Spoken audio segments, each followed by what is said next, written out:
Olá, minha filha perguntou por que o tio Renato não tinha dormido lá em casa de novo. Minha esposa respondeu antes de mim, com a colher parada no meio do café, calma demais. O estranho era que ninguém tinha falado em Renato desde o churrasco da igreja, 3 semanas antes. Ela disse que nossa filha devia estar confundindo, que criança mistura sonho com lembrança, e sorriu para mim daquele jeito cansado que sempre me fazia sentir culpado por pensar mal dela. Eu aceitei.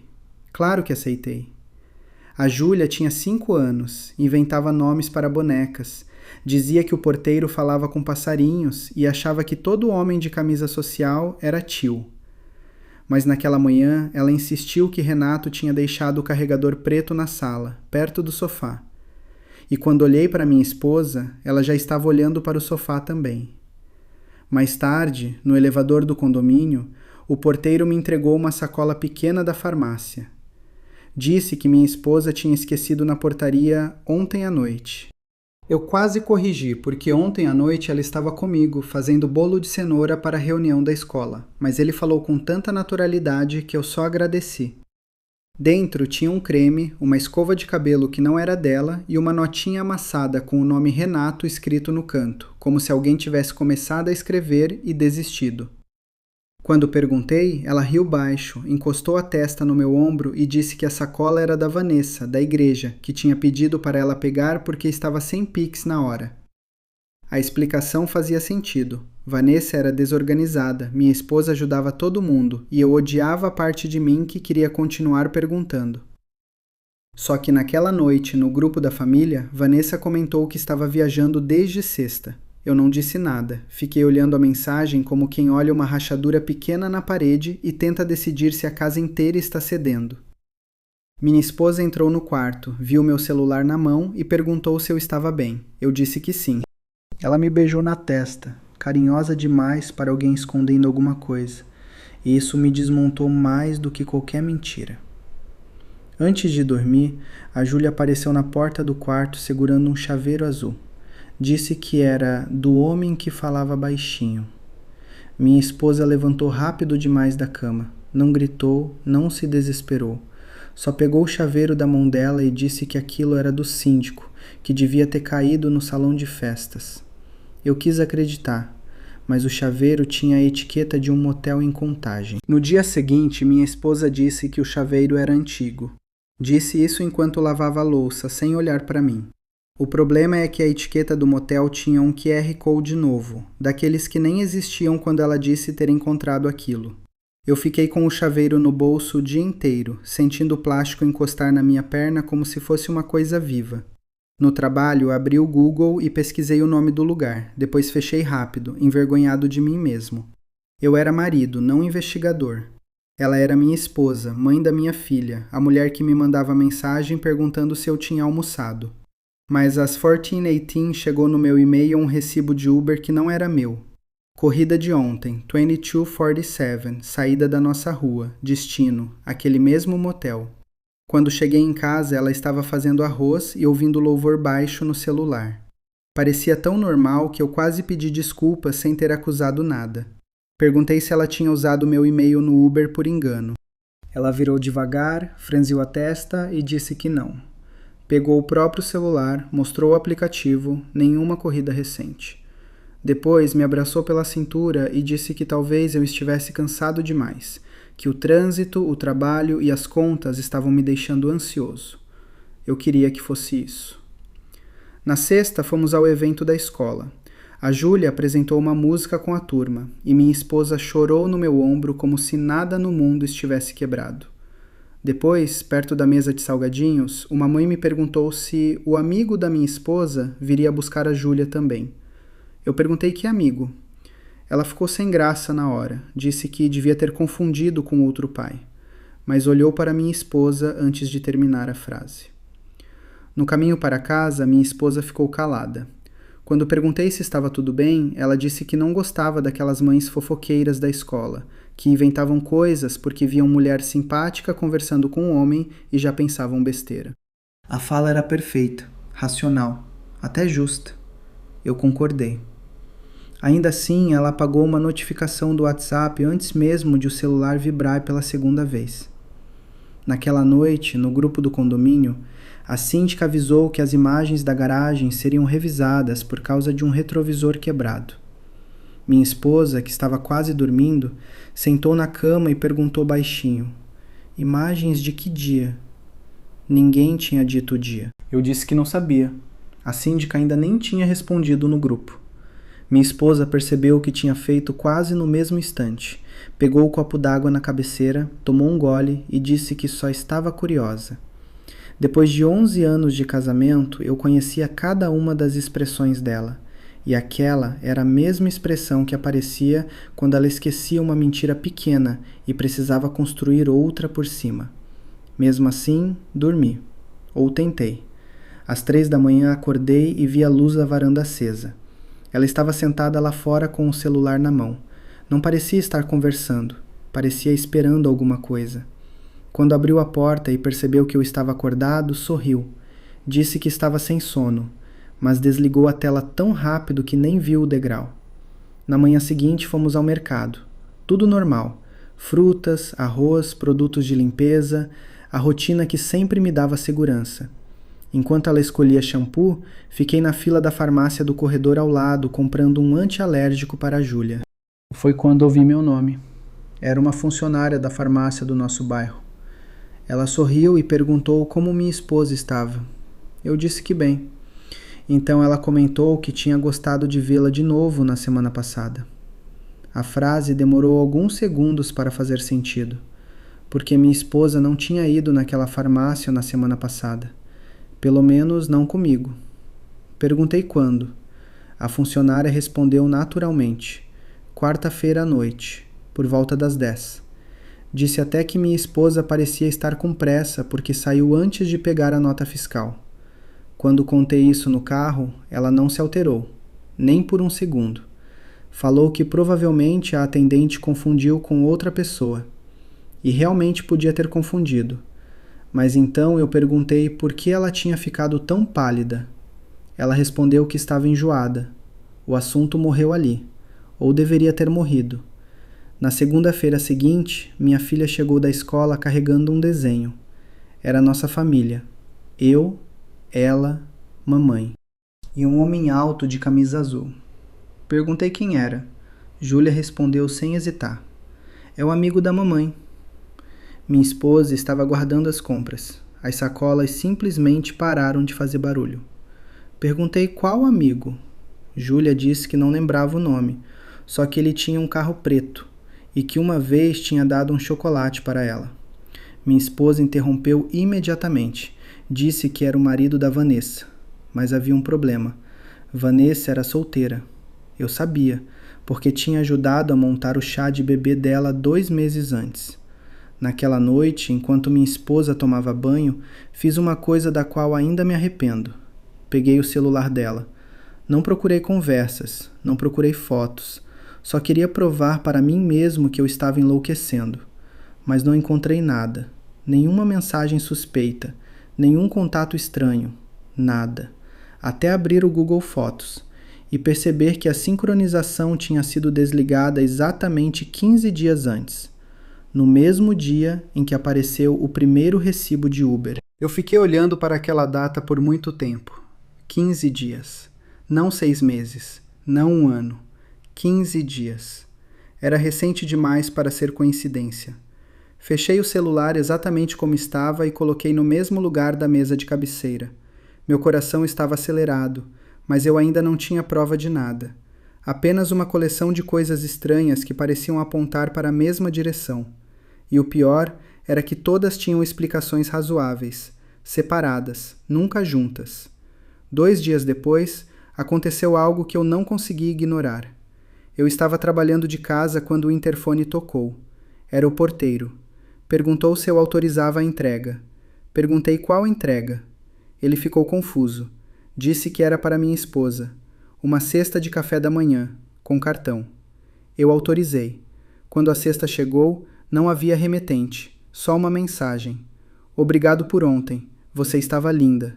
Sem assinatura, sem nome, sem número, nada. Minha primeira reação foi procurar alguma explicação inocente, talvez alguma amiga, talvez alguma brincadeira, talvez alguém da igreja. Mas minha esposa chegou do salão naquela tarde, viu a cesta e congelou. Não por muito tempo, talvez 2 segundos. Depois sorriu.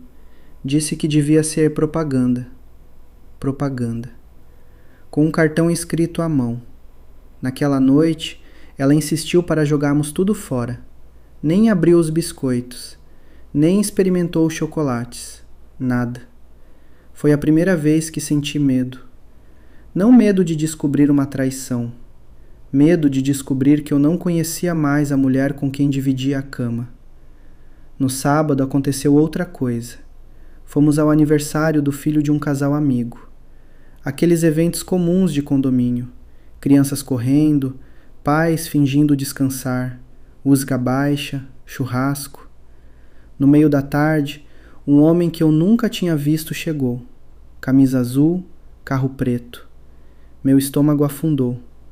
Não porque eu tivesse certeza de alguma coisa, mas porque minha filha imediatamente correu até ele, como quem reconhece alguém. O homem pareceu surpreso. Olhou para minha esposa, depois para mim. Depois se abaixou para falar com a Júlia. Minha esposa atravessou o salão quase correndo. Pegou nossa filha pela mão. Disse que ela estava confundindo as pessoas. O homem concordou rápido demais. Rápido como alguém que recebeu uma instrução silenciosa. Durante o resto da festa, percebi algo estranho. Eles nunca conversaram. Nem uma palavra. Mas também nunca ficaram no mesmo ambiente sem perceber onde o outro estava. Era como assistir 2 pessoas fingindo não se conhecer. Quando fomos embora, perguntei quem era. Ela respondeu imediatamente. Um corretor que mora no bloco C. Sem hesitação, sem pensar. Memorizado. Chegamos em casa perto das 10. Ela tomou banho e dormiu. Ou fingiu dormir.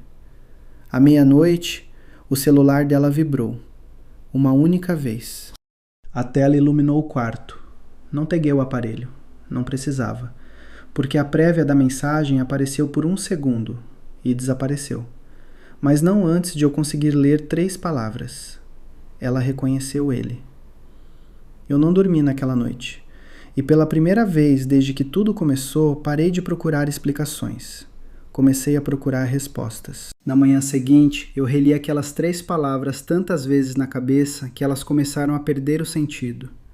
Ela reconheceu ele. Não dizia quem enviou, não dizia quem respondeu, não dizia nada. Mas existia uma coisa que me incomodava. A mensagem não parecia romântica, parecia logística, parecia preocupação. Parecia 2 pessoas discutindo um problema, e o problema era minha filha. Durante semanas eu tinha tentado entender o que estava acontecendo entre minha esposa e aquele homem. Naquele momento comecei a me perguntar quem mais sabia.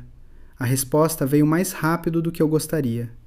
Na terça-feira, saí mais cedo do trabalho para buscar a Júlia na escola.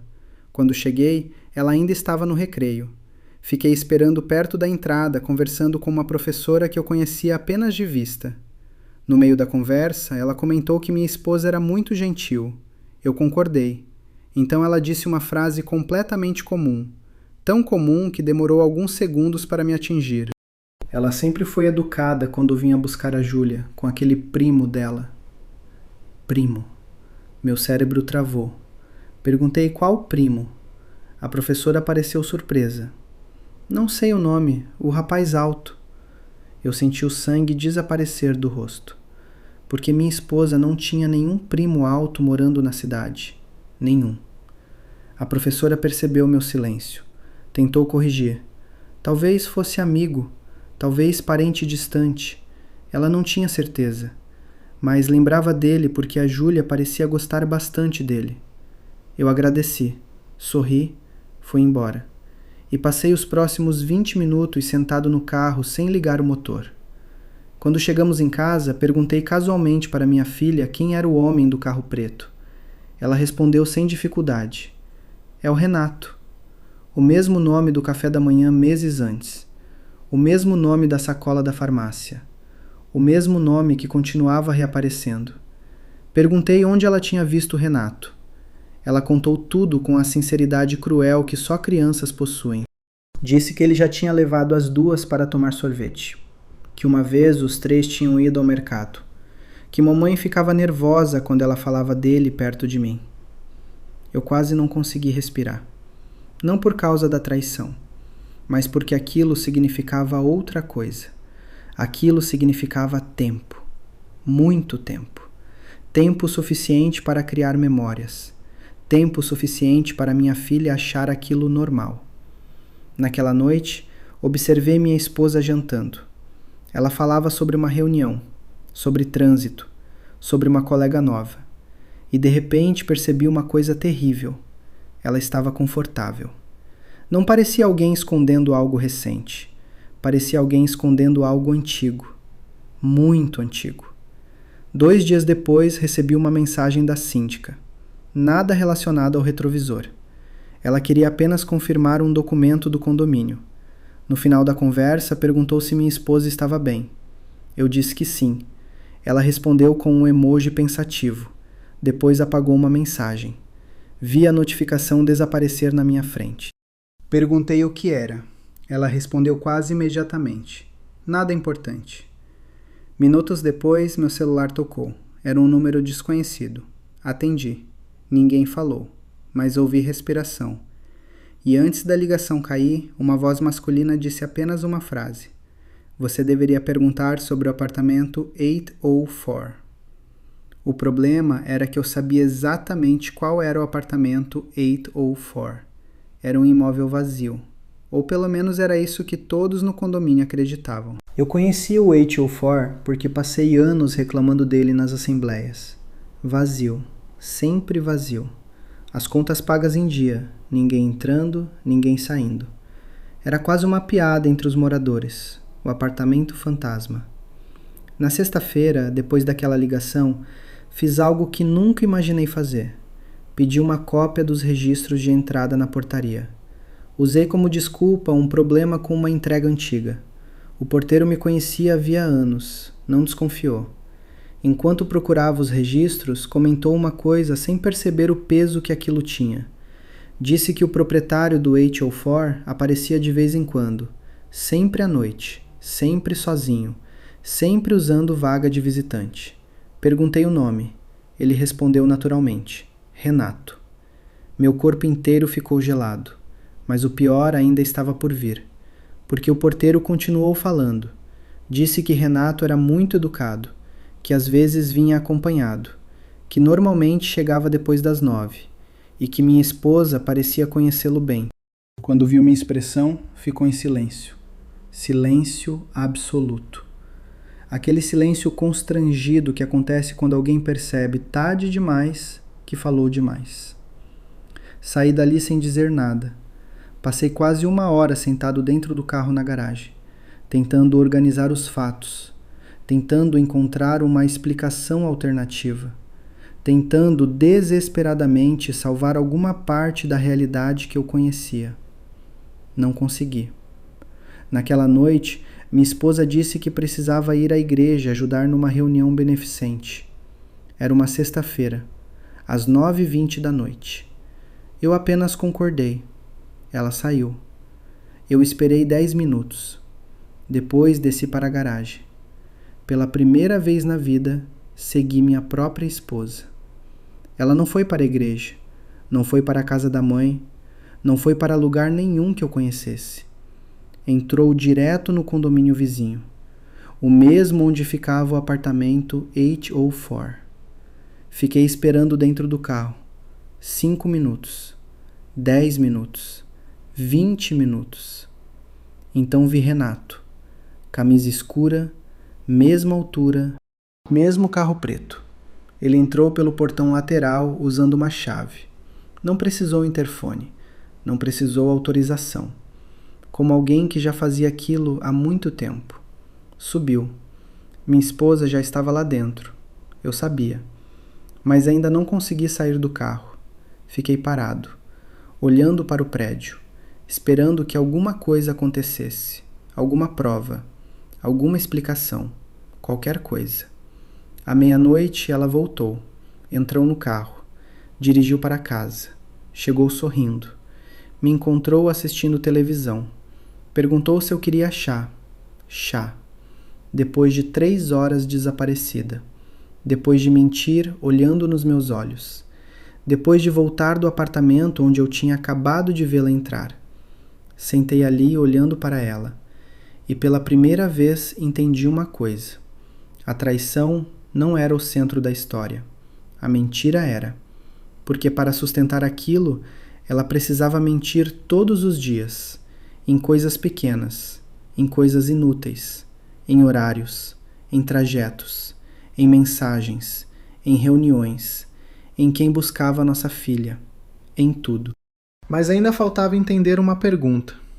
Por quê? Porque aquilo claramente não era um caso recente, nem impulsivo, nem descontrolado.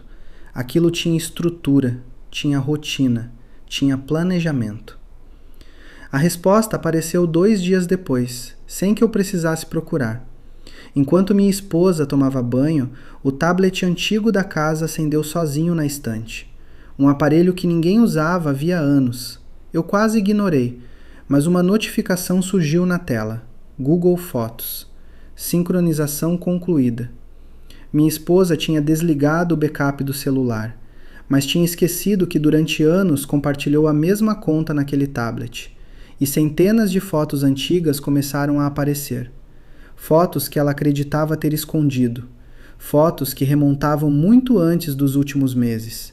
Muito antes do apartamento 804. Muito antes da minha filha aprender o nome Renato.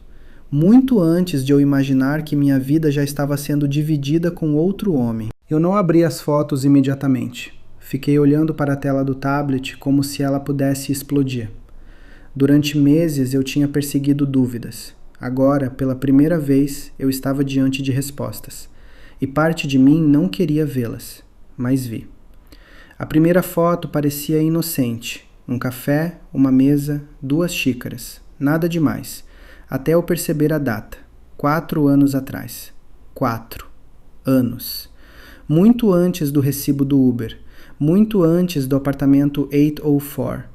Muito antes de qualquer coisa que eu considerava o início daquela história. Passei para a próxima. Renato, mais jovem, sentado ao lado dela, os dois sorrindo. Não como colegas, não como amigos, como 2 pessoas que compartilhavam algo íntimo, algo já estabelecido. Minhas mãos começaram a tremer. Continuei. Fotos em restaurantes, em estacionamentos, em viagens curtas, selfies apagadas do celular principal, mas preservadas naquele backup antigo que ela acreditava morto. Então encontrei uma sequência que me destruiu completamente. Era um álbum, chamado apenas de S. Dentro havia dezenas de fotos da minha filha, fotos que eu nunca tinha visto. Júlia no parque, Júlia tomando sorvete, Júlia dentro de um carro preto, Júlia segurando a mão de Renato. Não escondidas, não acidentais, registradas, guardadas, preservadas, como memórias importantes. Foi naquele momento que compreendi por que minha filha nunca parecia confusa quando falava dele, porque ela realmente o conhecia, há anos, e alguém havia trabalhado muito para esconder isso de mim. Continuei descendo, até encontrar vídeos. Num deles, Júlia parecia ter 3 anos. Ela corria pelo gramado de um sítio. Minha esposa filmava. Renato aparecia ao fundo. E então ouvi uma frase simples, mas que fez tudo parar. Minha filha apontou para ele e perguntou: "Você vai morar com a gente um dia?" Ninguém respondeu. O vídeo terminou imediatamente, como se alguém tivesse cortado exatamente aquela parte. Sentei no sofá. Não chorei, nem consegui. A sensação era pior. Era como assistir à autópsia da própria vida. Cada foto reorganizava o passado. Cada vídeo destruía uma lembrança. Cada data empurrava o início da mentira mais para trás. Então encontrei a última peça, uma captura de tela, uma conversa antiga, talvez esquecida, talvez salva por engano. Renato perguntava: "Ele ainda não desconfia?" Minha esposa respondeu: não, ele acredita em mim mais do que acredita nele mesmo. Fiquei olhando aquela frase durante vários minutos, porque era verdade. Ela me conhecia perfeitamente. Sabia que eu sempre procuraria explicações. Sabia que eu sentiria culpa antes de suspeitar. Sabia que eu escolheria confiar. E usou isso, não para proteger nosso casamento, mas para proteger a mentira. Quando ela saiu do banho, encontrou o tablet na mesa. Não precisei dizer nada. Ela viu a tela, viu a conversa, e o rosto dela perdeu a cor. Pela primeira vez em meses. Talvez pela primeira vez em anos. Ela não tinha resposta pronta. Não tinha argumento. Não tinha explicação racional. Apenas silêncio. E naquele silêncio eu finalmente entendi algo que vinha escapando desde o começo. O caso não era o plano. O caso era a consequência. O verdadeiro plano era outro, e eu só descobriria qual era quando ela finalmente resolvesse falar a verdade. Ela sentou na cadeira da cozinha. Não tentou pegar o tablet. Não tentou apagar nada. Não tentou inventar uma nova história. Pela primeira vez desde que tudo começou, parecia cansada. Muito cansada. Eu perguntei apenas uma coisa. Há quanto tempo? Ela fechou os olhos e respondeu. 5 anos. 5 anos. Não 5 meses. Não um erro. Não uma fase. 5 anos. Metade da vida da nossa filha. Metade daquilo que eu considerava meu casamento. Eu continuei ouvindo, porque depois de chegar tão longe, eu precisava entender tudo. Renato não era um caso recente, nem um reencontro. Ele tinha sido namorado dela antes de mim, anos antes. Eles terminaram. Ela me conheceu, casamos. A vida seguiu. E então, durante um congresso profissional, eles se encontraram novamente. O contato voltou. As mensagens começaram. Depois os encontros. Depois as mentiras. E então ela descobriu que não conseguia abandonar nenhum dos dois. Nem ele, nem eu. Então escolheu manter ambos. Perguntei quem sabia. Ela demorou para responder, mas respondeu. Vanessa sabia. Uma amiga da igreja sabia. O porteiro do outro condomínio sabia. Renato obviamente sabia. E, com o tempo, até a síndica começou a desconfiar. Foi por isso que tantas pessoas agiam de forma estranha. Foi por isso que os silêncios pareciam tão pesados. Foi por isso que eu sempre era o último a entender uma conversa. Eu era a única pessoa que ainda acreditava na versão oficial. Perguntei sobre o apartamento H04. Ela disse que Renato comprou aquele imóvel especificamente para os encontros. Um lugar perto, discreto, sem hotéis, sem registros, sem perguntas.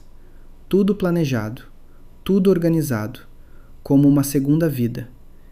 Então fiz a pergunta que realmente importava. E qual era o plano? Ela começou a chorar. Não um choro teatral, nem desesperado, um choro derrotado. Disse que não existia plano. E talvez essa tenha sido a parte mais cruel. Ela nunca pretendia fugir com Renato. Nunca pretendia me deixar. Nunca pretendia contar. A intenção era continuar, para sempre. 2 mundos paralelos, 2 homens, 2 versões dela mesma, até que alguma coisa inevitavelmente desmoronasse. Perguntei sobre a Júlia. A voz dela quebrou. Ela admitiu que esse foi o maior erro. No começo, Renato nunca deveria conhecer nossa filha. Mas um encontro virou outro. Uma emergência virou conveniência. Um passeio virou rotina. E, quando perceberam, a menina já conhecia o nome dele. Já o reconhecia. Já fazia perguntas. Foi por isso que aquela mensagem apareceu. Ela reconheceu ele. Eles estavam apavorados. Porque finalmente a mentira estava escapando do controle. Ficamos horas conversando naquela madrugada, sem gritos, sem insultos, sem cena. Já não existia energia para isso. Quando o sol nasceu, eu finalmente enxergava toda a linha do tempo. A farmácia, os Ubers, as fotos, o condomínio, a escola, o apartamento, o porteiro, as mensagens, o chaveiro. Nada era coincidência. Nenhuma peça estava fora do lugar. Eu só tinha passado anos me recusando a montar o quebra-cabeça. 3 meses depois, assinamos o divórcio. Sem disputa, sem espetáculo. Renato não foi morar com ela, pelo menos não imediatamente. Descobri depois que eles também não sobreviveram muito tempo juntos. Talvez porque a fantasia funcione melhor escondida. Talvez porque, quando a mentira desaparece, sobra apenas a realidade. Hoje ainda vejo minha filha toda semana. Ela está bem. Mais bem do que eu imaginava que ficaria. As crianças têm uma capacidade impressionante de continuar vivendo. Os adultos nem sempre.